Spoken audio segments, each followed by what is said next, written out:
here with Static Fighting Football. This is week 7, the primetime games for football, college football. There's only 5 games on at 7:30 or later.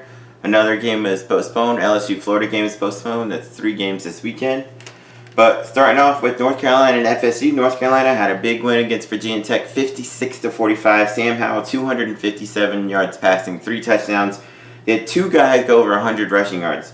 Michael Carter, 214 rushing yards, 2 touchdowns. Javonte Williams, 169 rushing yards and 2 touchdowns. They had 656 yards of offense.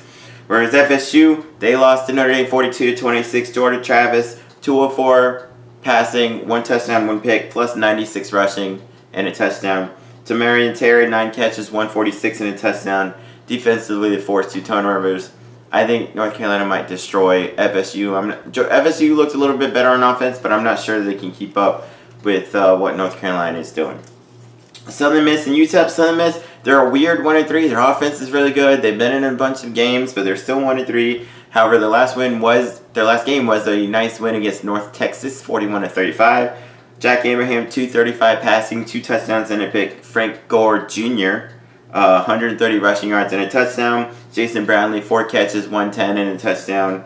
Defensively, they forced 3 turnovers. UTEP is much improved this year. They did lose to Louisiana Tech, who's usually pretty good, but they only lost 21-17. Gavin Hardison, 18-38, 206, a touchdown and a pick. He's got to get that accuracy up. They had a kick return touchdown. Defensively, they had 4 sacks, and Praise Amawule had 3.5 sacks itself. I think this will be a bit closer than what some people might think because of UTEP. They are improved, but I still say Southern Miss has a little bit too much offense for UTEP to handle. So I'm gonna go Southern Miss to get their 2nd win here.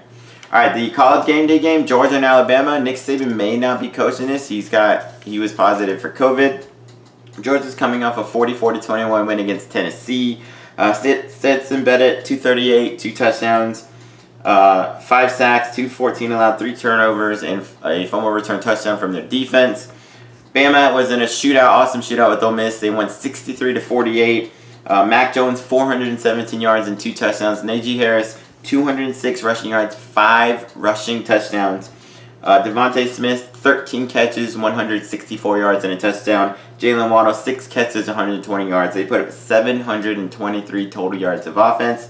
I think they're going to have too much offense for Georgia. Alabama's defense is a little suspect. Georgia's defense is good, but Georgia's offense is kind of mediocre. I can't see them being able to slow down or even score enough to overtake Alabama.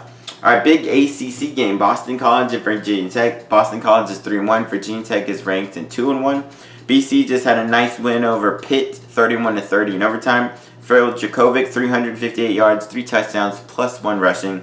Zay Flowers, 6 catches, 162 yards, and 3 receiving touchdowns. They only ran for 30 yards. They've been slinging it all around the yard so far this year. But they have a nice quarterback with Djokovic. VT, they lost to North Carolina 56-45. They had 2 quarterbacks, Burmeister and Hooker. Both played pretty decently, but Hooker played really well later on. 136 passing, 2 touchdowns, plus 1 rushing. Herbert, 138 rushing yards, 2 touchdowns. Wide receiver James Mitchell, 4 catches, 103 yards, and a touchdown. This could be a bit of a shootout, but I'm going to go Virginia Tech here to get Boston College. And then the final game of the day, Florida International against Charlotte. Florida International is 0-2, but they lost their only 2 games by 5 total points. They lost to Middle Tennessee 31-28. Their passing game was non-existent. They had 3 quarterbacks combined, 8 of 21 for 58 yards and a pick. They had a really good running game, though. They ran for 270 yards as a team. Sean Peterson, 117 rushing and 2 touchdowns. Devontae Price, 112 rushing and a touchdown. Defensively, they had 3 sacks and forced 2 turnovers. Charlotte, they had a nice win themselves against North Texas this last week, 49-21. Chris Reynolds, 290 passing, 2 touchdowns, plus he had a receiving touchdown on a trick play. McAllister ran for 140 and a touchdown. They had 599 yards of offense. They did have 12 penalties, though, which they really need to clean that up. I think this will be a bit, this will be back and forth. FIU could very well come out with this, but I'll give Charlotte the slight edge here. All right, so those are my primetime picks. Check out all my other videos for Saturday. Peace.